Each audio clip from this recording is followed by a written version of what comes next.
everyone and welcome to another video. So, unfortunately for me, this is the second time I'm filming this video today because a certain someone messed with my lighting. Wonderful. So, I will try and recreate the magic from the first video that I just filmed an hour ago that literally had the reflection of the guinea pig cage right all over here like zebra stripes. Anyway, so the video we're going to do today is a romance recommendation video with Valentine's Day just around the corner. I'm hoping that you'll be seeing this video on Valentine's Day. I have to edit this in time. So, for today's video, I'm going to compile a list of romance recommendations. Now, I thought to myself, this would be a super easy video to do because I've read tons of romance. I could easily fill like 10 recommendations of romance books I've read recently that are good to tell you guys about. Turns out, not so much. I haven't read a lot of romance books at all, and the ones I have read have been kind of disappointing. So I didn't have as many romance recommendations as I thought I would. So what I decided to do was combine it with 5 recommendations from me of romance books that I've really enjoyed and think you might like too, and also 5 books that I'm adding to my official TBR of romance books that I want to get to very soon. We'll kick things off with the 5 books that I've read, although admittedly some of these I've read over 10 years ago. But we'll kick off with the 5 books that I'm going to recommend to you from what I've read myself. I've tried to find books from sort of the fantasy subgenre, some contemporary, just to mix things up a little bit. I myself definitely prefer a fantasy element in my romance or a paranormal element, but I've tried to keep a bit of a range for the recommendations in this video. So I'm going to start off with this one right here. This is Fantasy Lover by Sherilyn Kenyon. Now, this book is an oldie but a goodie. I think it was published over 15 years ago, so definitely not a recent release. But this is literally one of my favourite books of all time, and it is one of my favourite romance books. So this is kind of prequel starter book to get into the Dark Hunter series that I really like, and but it can be read kind of as a standalone as well. So this book follows Julian of Macedon, who pissed off the wrong guy and ended up getting cursed into a book to be a sex slave for eternity. So yeah, that's predicament old Julian's in. And the female main character of this book is Grace Alexander, and she is a sex therapist who's heard it all and is kind of sick of men and relationships, and is definitely turned her off to getting a relationship of her own, not to mention her bad track record of exes. So she's kind of just wants to live her own little life by herself and be left alone. Her best friend, it's either Celine or Selena, I think it's Selena. Her friend Selena is like, no, my friend needs a man, she needs a bit of excitement in her life. And kooky Selena is a bit witchy, bit into the mystical, and she comes across Julian's book. She thinks this is a great plan. What we're going to do is take the book over, summon Julian, my best friend, can have a month of fun, and it'll hopefully perk her up a little bit. So anyway, she decides this is the plan to be and brings the book over to Grace, and they get drunk and summon Julian. Grace just thinks this is a bit of fun, bit of total nonsense. She thinks her best friend's mad. So they do this anyway, and then Julian ends up turning up in Grace's house. This changes things. Grace is horrified. She had no idea this was an actual thing, and now she has a great big man in her living room who expects to be her love slave for a month and doesn't really know what to do about it. So yeah, she wants nothing to do with them, and so he's like, well, what am I meant to do? So basically they spend the month kind of just getting to know each other and being kind of developing a friendship, and she shows him around where she lives, which I think, if I remember rightly, it's set in New Orleans. I probably don't pronounce that right. So she's showing him around into her life and things like that. They start to fall for each other, but obviously after the month he has to go back into his book. So the story follows them kind of in their romance and trying to overcome this rather big hurdle to them being able to be together. So I adore this book. It is utterly hilarious. It's got such a nice romance. It's one of the first proper romances that I ever read, and I read it, like I say, it must be about 15 years ago. And then I reread it last year. I've reread this book a few times, but I reread it again last year, and it still held up to my expectations, my memories of it. I still love it. It kind of gives me the warm and fuzzies. I adore this book so much. So this is kind of like my go-to read if I just want something I know I'm going to love and it's going to make me feel great. So I think this is a really great romance, and I would recommend it if you're looking for something along those lines to get stuck into.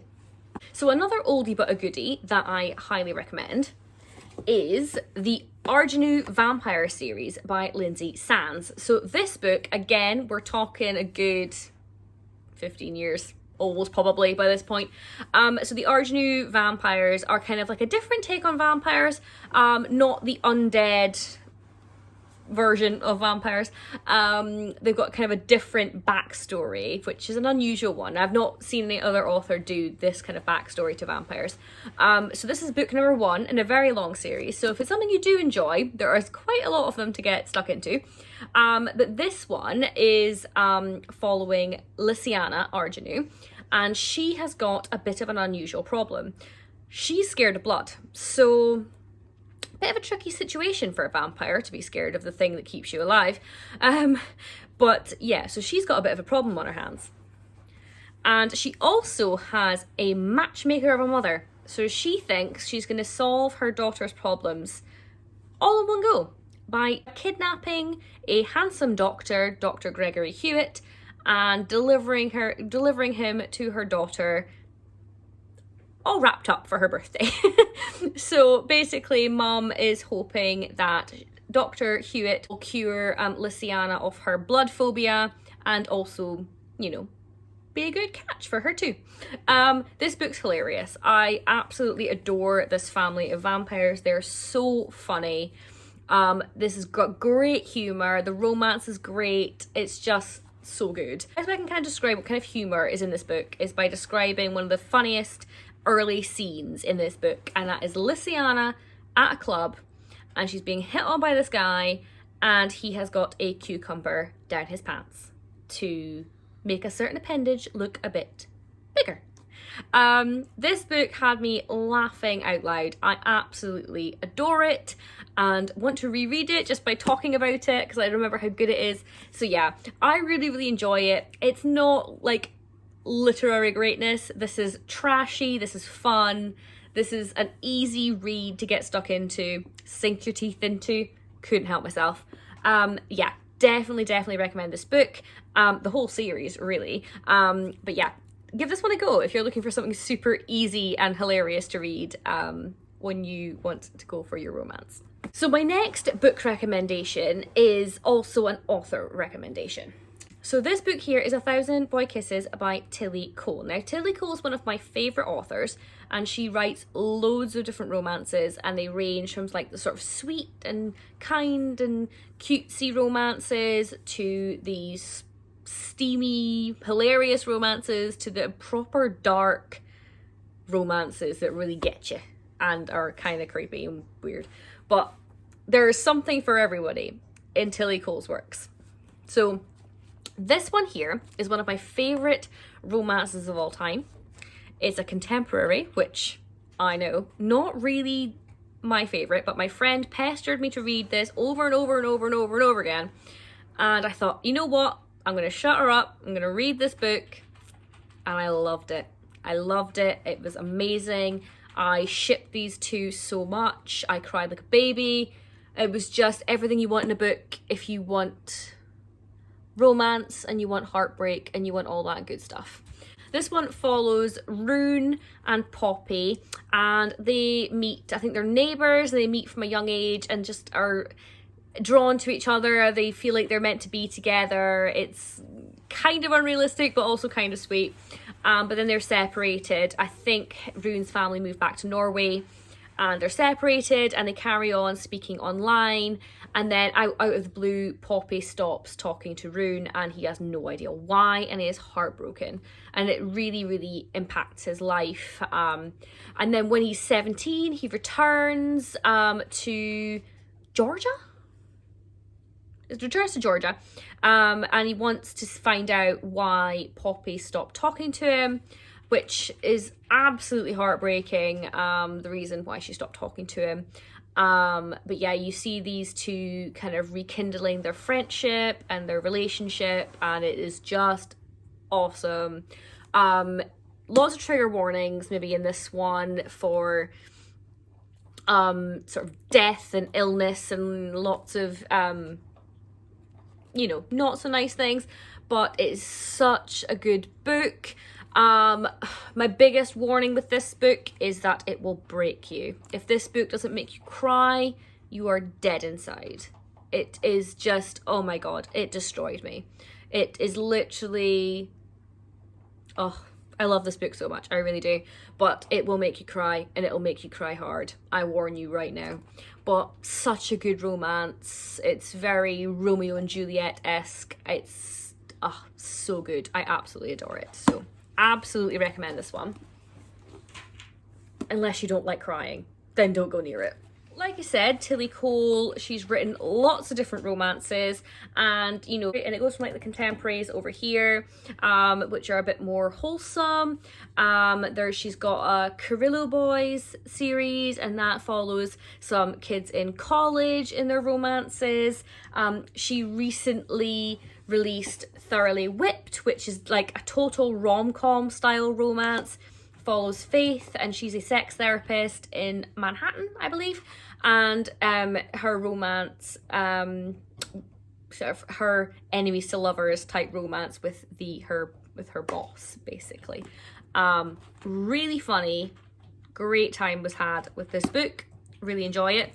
Again, nothing deep and meaningful in here, but a good time. And where Tilly Cole truly excels is her dark romances. So one of her recent releases here is Lord of London Town. This is a romance kind of set amongst British gangsters. Very dark, but a good time was had reading this one as well. I don't know, I think at the moment this is a standalone, but it might end up being a series, I'm not sure. But this was a really good release from last year. She also has the Hades Hangman series, which is an MC romance type of book following all the members of this club and their romances, which is great. Very dark, but very, very enjoyable. Going further into darkness, we have the Deadly Virtues series, which follows some very messed up boys who become very messed up men with very messed up desires and their attempts at finding romance. The prequel and the first book in that series has been released, and the first book follows Raphael, who basically his fantasies involve strangling women. And I don't just mean, you know, a bit raunchy strangling, you know, he wants to suffocate a woman. He wants to kill a woman by strangulation. So not exactly the easiest setup there for a romance, but if anyone can do it, it's Tilly. Definitely a strange setup for that one. Very, very dark, but if you like your darkness in your romance, she's one to go to. I really, really enjoyed it. If you don't like quite dark themes, avoid that and stick with her more sort of like her more contemporary types. She's got a standalone as well called Sick Fucks, which with a title like that, you know it's pretty dark. It's probably one of the darkest things I've ever read. I really enjoyed it, but I know it's going to be like Marmite for people. Like, you're either going to really like it or you're going to hate it. It goes into very dark themes, abuse, murder, revenge. The characters are very damaged by what's happened to them, and they embark on a revenge plot as kind of Alice in Wonderland kind of characters, basically Alice and the Mad Hatter. and they're just very, very disturbed people. But then there's also a dark romance involved. I adored it, but like I say, it's not one I would recommend without knowing the person, probably their tastes a bit more. But I found it highly enjoyable, but I would put a warning on that one. But yeah, I adore Tilly Cole, and she's got a romance for everybody. You know, I really enjoy the whole spectrum of her works, to be honest. So I would definitely recommend 1,000 Boy Kisses over there. You know, Thoroughly Whipped if you like a good laugh, and then your sort of darker themed romances as well, if that is your jam. So another couple of recommendations for you out of the ones that I have read. This is another contemporary series. This is by Jessica Peterson, and it's the Study Abroad series. The first in this series is Lessons in Love. I'll pop a picture on the screen. I read this one as an ebook. And this follows Vivian and Rafa. So Vivian and a few of her friends have gone to Madrid to study for the summer. And Vivian basically wants to get her grades up. She had a bad breakup and she's over men. She just wants to concentrate on her schoolwork. And along comes Rafa, who she's infatuated with, but so is her best friend. So he's kind of off limits, or she feels he's off limits. So there's a bit of a forbidden romance between those two, which is really fun. And the whole series follows each of the friends. So there's Vivian, Maddie, and there's another two, and I cannot for the life of me remember their names. But they all find romance in Madrid when they're there studying for the summer.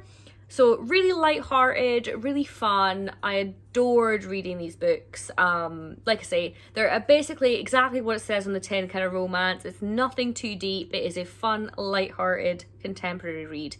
And I would recommend that if that sounds like something you might enjoy. And last of all, I'm going to recommend a YA romance for you. This is the Silence series. Book one in the series is just called Silence. By Natasha Preston. Again, I'll pop a photo up there for you. So this is a romance between Oakley and Cole. So Oakley, they're sort of set in high school again. Oakley stopped talking 11 years ago. No one knows why. Her family are really desperate to help her regain her voice. She just wants to be left as she is and doesn't want to really look deeper into her issue. Her best friend Cole accepts her 100% for who she is. Cole is an absolute sweetheart. I adore him. In my opinion, every teenage girl's dream is Cole. He's such a nice guy. He adores Oakley, and yeah, they're just the cutest couple together. Oh, so cute. This book has got some difficult issues in it, sort of trigger warnings there for for abuse, but really good read, really sweet romance. Like I say, it does go into heavier issues, but just a lovely romance to read if you don't mind that kind of thing. There's a couple, I think there's 3 books in the series, sort of following different stages of their life and relationship, and it's just so good. The first one's definitely the best one, but I really enjoyed the others as well. I would highly recommend. It's definitely not a series I hear many people talking about, but I love it. I really love it, and I'm honestly tempted to read it again. I think it's such a good series. So, like I was saying, I struggled to find many more recommendations of books for this list because I seem to have fallen away from romance in recent years. But I add loads of them to my TBR and then never seem to get to them. But what I decided to do for the next 5 books on my recommendations list is let you know the recent recommendations I've gotten from some of my favourite booktubers, the things that they recommend on the romance genre. I'll tell you 5 books that I've recently added to my TBR because of booktubers that I've watched. The first one's a little bit of a cheat because I have no idea what booktuber I first saw this book from because everybody's talking about it. It's on every channel pretty much that I watch. It's on Peruse Project, it's been on A Frolic Through Fiction, it's been on Peace Love Books, it's been on so many channels that I watch. So this is Of Blood and Ash by Jennifer L. Armentrout. So this book follows Poppy and Hawk. It is a bodyguard romance. So Hawk is basically responsible for looking after Poppy and keeping her secluded, and she's basically waiting around for the ascension type deal. She's a maiden, she's got to be kept away from the world, not allowed to have any fun, not allowed to speak to anyone or anything like that. She's just to be kept pure. And there's a bit of a romance with her bodyguard as far as I know. Like I say, this book is doing the rounds on BookTube at the minute. I think everybody knows this book. This book's everywhere right now. You can't escape this book. And I have to know what the hype is, so I definitely want to get to it. It's definitely a bit of a chonker of a book. I think it's like 600 pages or something, so quite big for a romance in my experience, but I'm definitely keen to get into this one. I love a fantasy element in my romance books, so I'm very, very keen to find out what all the fuss is about. So the next book I got as a recommendation from watching Jean Mingus from Jean's Bookish Thoughts. So Jean recommended Radiance by Grace Draven, and she raves about this book. She says it's really, really good. The premise is basically you've got the two main characters are entering into an arranged marriage to benefit their two different species. I think the woman is human and the man is not. I think he's Kai or something like that. So they're entering into an arranged marriage. There's no romantic feelings between them at all, but they're willing to go into this marriage for the benefit of their people. And I think the book follows them developing a friendship and kind of going into more romantic feelings. The thing that stuck out when Jean was describing this book is that she talks about it as having the most healthy relationship that she has seen or she has read about in a romance. And that just really piqued my interest, because so many romance books have unhealthy relationships, you know, quite toxic relationships, or they're a bit problematic, and it's just like, yeah, having a book described as having a healthy relationship really kind of hit home for me. I'm like, yeah, I want to read that. I want to know what you think is a healthy relationship, and I want to see for myself if I agree, if this is a healthy relationship, what that means, what that looks like. I'm really, really interested. I've got quite high expectations for this book, and I'm very, very keen to read it. I've already bought a copy on my Kindle, so I will be getting to this one very, very soon. And like I say, it's one of those books that I don't hear anyone talking about on BookTube. I think she's the only channel I've seen mention it. So I hope to enjoy this one, and that maybe it's something that you'd be interested in as well. So that is the next one on my list. Now, both Jean from Jean's Bookish Thoughts and Jess from Peace Love Books have both recommended the next one I'm going to talk about. This is a historical romance by Jennifer Ashley. This is The Madness of Lord Ian Mackenzie. Lord Ian Mackenzie is known as the Mad Mackenzie.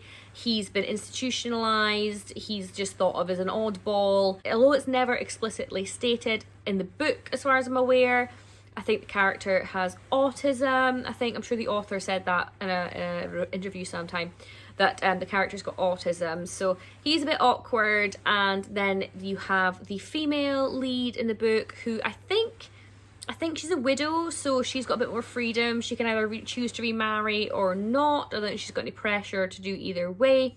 And I think they end up striking up a friendship or having a bit of a romance, these two. And that sounds really interesting to me. I'm very keen to read this one. I think that has a very charming premise, so I'm very curious to get to this one. And obviously it's been recommended by two of the book channels that I really like to watch. Now, speaking of Jess from Peace Love Books, she also highly rates Talia Hibbert. So she is the person who wrote the Brown Sisters series, which I have yet to read but definitely want to. But the book that Jess recommended that I'm very keen to get to because of the fantasy element is Mating the Huntress. So this book follows a werewolf and a werewolf hunter, I believe. and the huntress wants to prove to her family that she is capable of being a huntress, and I think she maybe works in a coffee shop or something, I'm not sure. And the werewolf is just basically walks in, or he sees her and is like, yep, that's my mate, that's my woman, I want to be with her. So I think that the female character uses that to her advantage and is basically trying to set him up to kill him. This sounds hilarious, and so it sounds like a lot of fun. Sounds like something I would really, really enjoy. I think it's a novella, so I'm quite keen to get to this one very soon, and it'll give me a little taste of Talia Hibbert's writing as well, because I've got a few of her books on my TBR, so I'd like to actually see if I like her writing style. She definitely has a lot of good premises that I'm interested in reading about. But yeah, so Mating the Huntress is the 4th book on my list of romances that I would really like to get to. And last of all is a very recent recommendation. I'm sure I only heard about this in the last week. I've been watching some videos from Chandler Ainsley's channel, and she was doing a reading vlog where she was looking at the section Goodreads where it recommends books that other readers of a certain book enjoyed. So she would put in a book into Goodreads that she read and really loved, and then would select books from the readers of this also enjoyed section. So she found Dear Ava this way. I'll pop a picture up on screen, and I think she found this book for you doing that challenge and really, really enjoyed it. It's set in a high school. I think it opens with the main character. She's been assaulted, and I think she leaves the school for a while to recover from that, and then goes back sometime later and wants to find out who attacked her, because she doesn't actually know who her attacker was. And when she goes back, I think while she's looking for the attacker, she finds out she's a secret admirer, and so there's a bit of a romance there, I believe. So she's trying to find an attacker, she doesn't know who that is, and she's also got a secret admirer and she doesn't know who that is. So that sounds really good. Chandler Ainsley said that she really liked this book, so I'm hoping that I will also enjoy it, and it's just something a little bit different from what I've been reading lately, because like I said, I've not been reading that many romances lately, and the ones that I have read, I've been rating along the sort of 2-3 star mark, which, you know, 3-star book is not a bad book at all, but maybe not necessarily one I would rave about in a recommendations video. So those are 5 romance books that have been recommended by some of my favourite booktubers to watch, to join the 5 that I have read myself. So with that combined effort, we now have 10 romance recommendations for you that I hope you will find something in there that you are interested in. Let me know in the comments if you have got any other recommendations for me. I clearly need some recommendations in this genre. So yeah, let me know if there's any romance books you think I might enjoy or should give a look to. I'd be very keen for your recommendations. If you like this video, then maybe give me a like or subscribe to see some more. It really, really helps me out. And I will see you again in another video very, very soon.